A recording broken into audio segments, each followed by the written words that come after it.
श्री स्वामी समर्थ अमृतवाणी भाग 3. श्री स्वामी समर्थ. प्रिय स्वामी भक्तांनो, श्री स्वामी समर्थ अमृतवाणीच्या भाग 3 मध्ये तुमचं मनपूर्वक स्वागत आहे. मागील भागात आपण जाणून घेतलं की नामस्मरणाची खरी शक्ती काय आहे आणि श्रद्धेसोबत कर्म करणं किती महत्त्वाचं आहे. पण आज प्रत्येकाच्या मनातला एक महत्त्वाचा प्रश्न आपण समजून घेणार आहोत. संकटाच्या काळात श्रद्धा कशी टिकवावी? जेव्हा आयुष्यात एकामागून एक अडचणी येतात, मन खचून जातं आणि सर्व मार्ग बंद झाल्यासारखे वाटतात, तेव्हा स्वामींवरचा विश्वास कसा दृढ ठेवायचा, याच विषयावर आजची ही पवित्र अमृतवाणी आहे. चला तर मग श्री स्वामी समर्थ महाराजांच्या पवित्र चरणी नतमस्तक होऊन सुरू करूया. श्री स्वामी समर्थ अमृतवाणी भाग 3.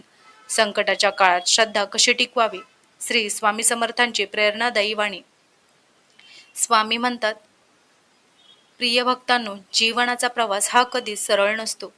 प्रत्येकाच्या वाट्याला कधी आनंदाचे क्षण येतात, तर कधी अशा परीक्षा येतात की मन पूर्णपणे खचून जाते. काहींना आर्थिक संकटांचा सामना करावा लागतो, काहींना आजारपणाची वेदना सहन करावी लागते, तर काहींची आपल्या जवळच्या माणसांशी नाती तुटतात. अशा वेळी मनात एकच प्रश्न निर्माण होतो, मी इतकी भक्ती करतो तरी माझ्यावरच एवढी संकटे काय येतात? भक्तांनो, लक्षात ठेवा, संकट म्हणजे देवाने तुम्हाला सोडून दिलं आहे असा त्याचा अर्थ होत नाही. अनेक वेळा संकट हे आपल्याला अधिक मजबूत बनवण्यासाठी आलेलं असतं. जसं सोनं आगीत तापवल्यावर अधिक शुद्ध होतं, तसं माणूसही कठीण प्रसंगातून अधिक परिपक्व होतो. त्यामुळे संकट आलं की सर्वप्रथम घाबरण्याऐवजी स्वतःला शांत करण्याचा प्रयत्न करा. जेव्हा मन खूप अस्वस्थ असेल तेव्हा काही क्षण शांत बसा, डोळे मिटा, एक दीर्घ श्वास घ्या आणि प्रेमाने म्हणा, श्री स्वामी समर्थ. श्री स्वामी समर्थ हा जप मनाला स्थिर करण्यासाठी करा. हा जप कोणताही चमत्कार घडवेल अशी अपेक्षा ठेवू नका, पण तो तुमच्या मनाला धैर्य, आशा आणि योग्य विचार करण्याची शक्ती देऊ शकतो.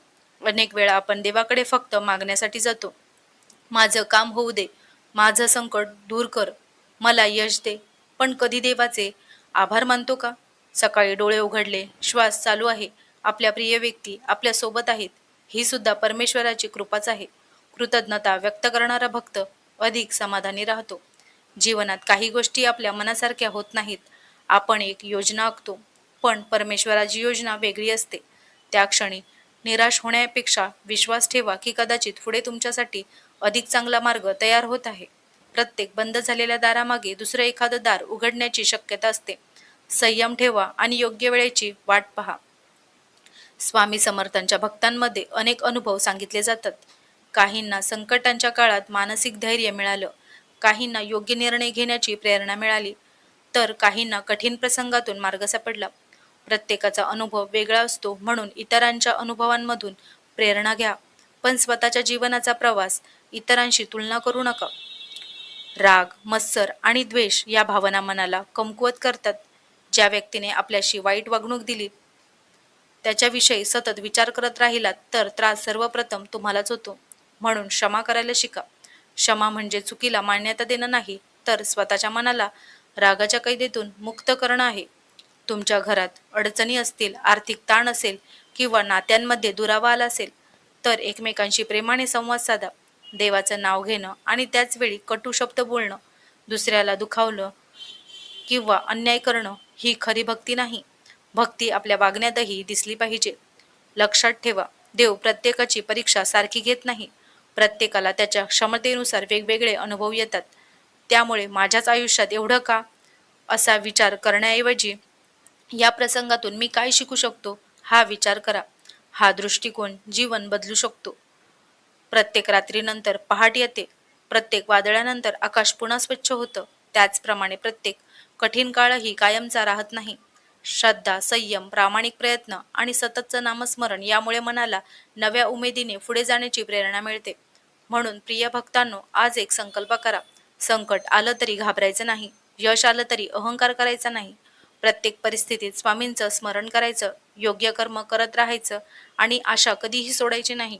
कारण जीवनात सर्वात मोठी शक्ती म्हणजे श्रद्धा आणि त्या श्रद्धेला बळ देणारं सर्वात सुंदर साधन म्हणजे श्री स्वामी समर्थ हे पवित्र नाम.